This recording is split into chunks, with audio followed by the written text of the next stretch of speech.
제5장 교섭. 시간을 끌음으로써 그는 사건을 호전시킨다. 엔유스. 자, 될 수 있는 대로 바른 대답을 하란 말이다. 이 책버러지 같은 놈아. 대체 내 놈은 무슨 수단으로 레날 부인과 알게 됐느냔 말이다. 언제 얘기를 주고받았느냔 말이다. 얘기라뇨. 한 번도 한 일이 없어요. 교회당 밖에서 부인과 만난 적은 한 번도 없어요. 줄리앙은 대답했다. 그러나 내 놈은 부인을 힐끔힐끔 바라다 본 적이 있겠지. 뻔뻔스러운 놈 같으니. 아뇨, 아버지도 아시다시피 나는 교회당에서는 천주님밖에 눈에 보이지 않아요. 이렇게 덧붙이는 줄리앙의 말투에는 다소 위선적인 느낌이 있었다. 또 따귀를 맞지 않기 위해서는 이것이 제일이라고 생각했던 것이다. 그러나 반드시 무슨 곡절이 있을 거다. 빈틈없는 시골뜨기는 이렇게 대꾸하고는 잠깐 입을 다물었다가 다시 말을 이었다. 내 놈에게는 무엇을 물어도 소용없겠지. 못돼 처먹은 놈. 어쨌든 이것으로 내 놈하고는 인연이 끊어진다. 내 놈이 없어져 버리면 나의 제재소도 훨씬 잘 돼 돌아갈 거다. 아마 내 놈이 붙어 다니는 사제님이거나 누구겠지. 내 놈이 갈 일자리가 나타났단 말이야. 자, 짐을 꾸려 가지고 오너라. 레날 씨한테로 데려다 줄 테니까. 내 놈은 그 집 아이들의 가정교사가 되는 거다. 그 대가로 얼마나 받게 되나요? 먹여주고 입혀주고 300프랑의 봉급이다. 머슴 같은 것은 되기 싫어요. 바보 자식, 누가 너더러 머슴이 되라더냐. 내가 내 자식을 머슴살이를 시킬 줄 아느냐.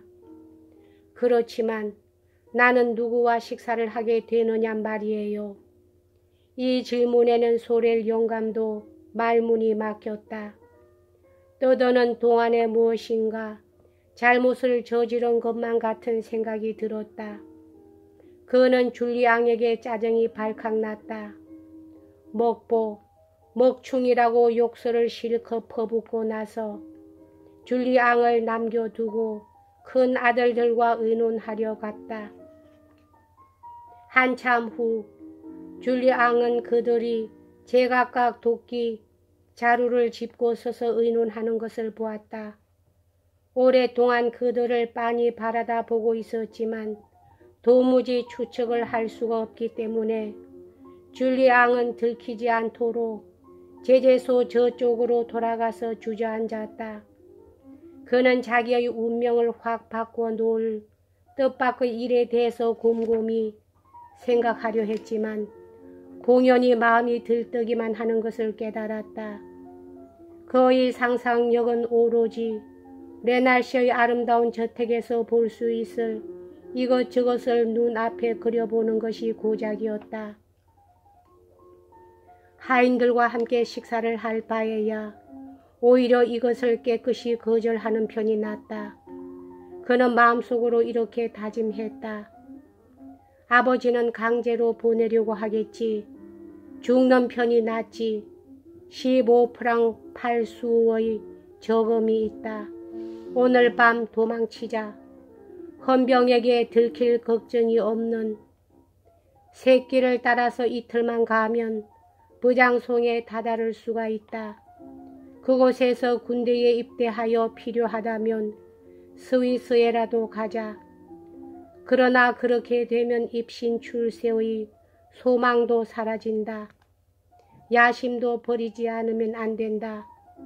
어떤 일이라도 뜻대로 할 수 있는 그 사제직과도 영 이별이다. 하인들과 함께 식사를 하는 것을 그토록이나 싫어하는 것은 줄리앙답지 않은 감정이었다. 그는 출세를 위해서라면 보다 더 괴로운 일도 했으리라.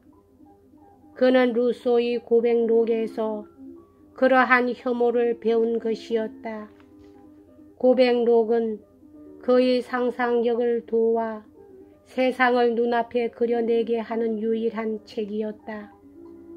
그 책 외에 나폴레옹 군의 전황 보고집과 센트 헬레나 일기가 줄리앙의 성전이었다. 그는 그 세 권의 책을 위해서는 죽음도 두려워하지 않으리라. 그는 그 밖의 어떠한 책도 믿지를 않았다. 늙은 군의관의 말을 믿고서 다른 모든 책은 모두 허위투성이이며 오로지 입신 출세의 수단으로 사기꾼들이 쓴 것이라고 그는 생각했다. 정열적인 마음과 아울러 줄리앙은 더러 어리석음과 직결된 그러한 놀랄만한 기억력을 지니고 있었다. 자기의 장래의 운명이 노사제에게 달려있다는 것을 잘 알고 있는 그는 셀랑 노사제의 환심을 사려고 라티노의 신약 성서를 깡그리 외우고 있었다. 그는 또한 메트로시의 법학론도 암기하고 있었다. 그러나 그 어느 쪽도 믿지는 않았다. 어떤 묵게라도 맺기나 한 것처럼 소렐과 그의 아들은 그날 하루 종일 서로 얘기를 나누지 않았다. 해질녘에 줄리앙은 사제의 집으로 신학을 배우러 갔으나 아침 결에 아버지가 받은 그 해괴한 요청에 대해서 얘기한다는 것은 경솔한 일이라고 생각했다. 어쩌면 함정일지도 모른다. 그런 것은 모르는 척해 두는 것이 상수다. 다음날 아침 일찍이 레날 씨는 소렐 영감을 부르러 보냈다. 소렐은 한두 시간가량 기다리게 만든 후 문간에서부터 수다스럽게 인사말과 온갖 변명을 뒤섞어 널어놓고는 굽실거리며 들어왔다. 여러 가지로 불평을 늘어놓은 끝에 소렐 영감은 아들이 주인 내외와 함께 단지 손님을 접대하는 날만은 아이들과 함께 다른 방에서 식사를 하게 된다는 것을 알 수 있게 됐다. 시장이 자기 아들에게 열을 올리고 있다는 것을 알자 점점 더 조건을 내세우고 싶어지면서도 한편으로는 의구심과 놀라움을 품게 된 소렐 영감은 자기 아들이 거처할 방을 보여달라고 했다.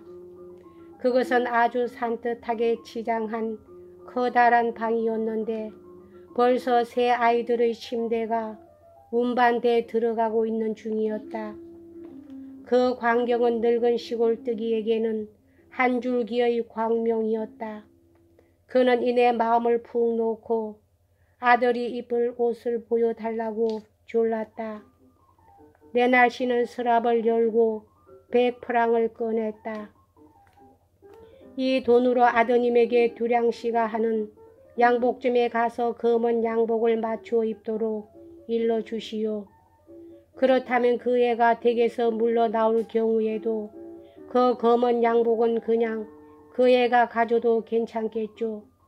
늙은 시골뜨기는 갑자기 정중한 말투를 잊어버리고 이렇게 말했다. 물론이요. 그러면 뭐 불만은 없습니다. 하고 소렐 영감은 느릿느릿한 말투로 말했다. 그렇다면 나머지 한 가지만 결정하면 되는군입쇼. 놈에게 주실 액수 말입니다. 뭐라고요? 레날 씨는 화가 난 듯이 외쳤다. 어제 결정된 얘기가 아니요. 300프랑을 주겠소. 그것으로 좋게. 아니 너무 과한 액수라고 생각하고 있소. 시장님께서는 틀림없이 그렇게 말씀하셨습니다만 그것은 시장님이 정한 액수입쇼. 소렐 영감은 더 한층 느린 말투로 말했다. 그러고 나서 브랑슈 꽁때 지방의 시골뜨기들을 잘 모르는 사람이라면 틀림없이 놀랄 일종의 천재적인 힘으로 내 날씨를 빤히 쳐다보며 덧붙였다. 그렇다면 좀 더 좋은 자리를 찾아봐야겠는데쇼. 이 말을 듣자 시장의 안색이 확 변해버렸다.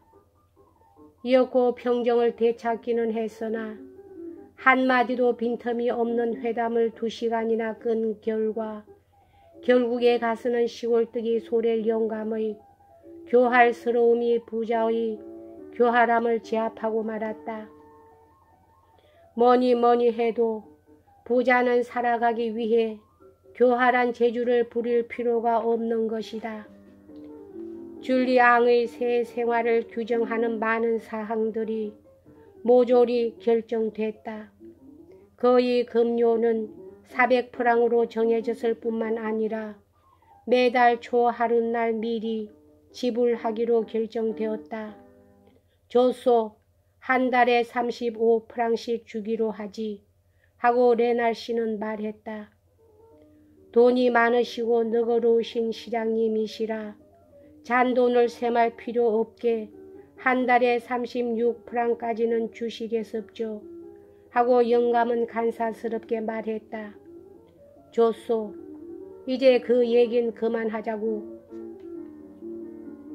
이번만은 시장님도 분에 못 이겨 딱 잘라 말했던 것이다.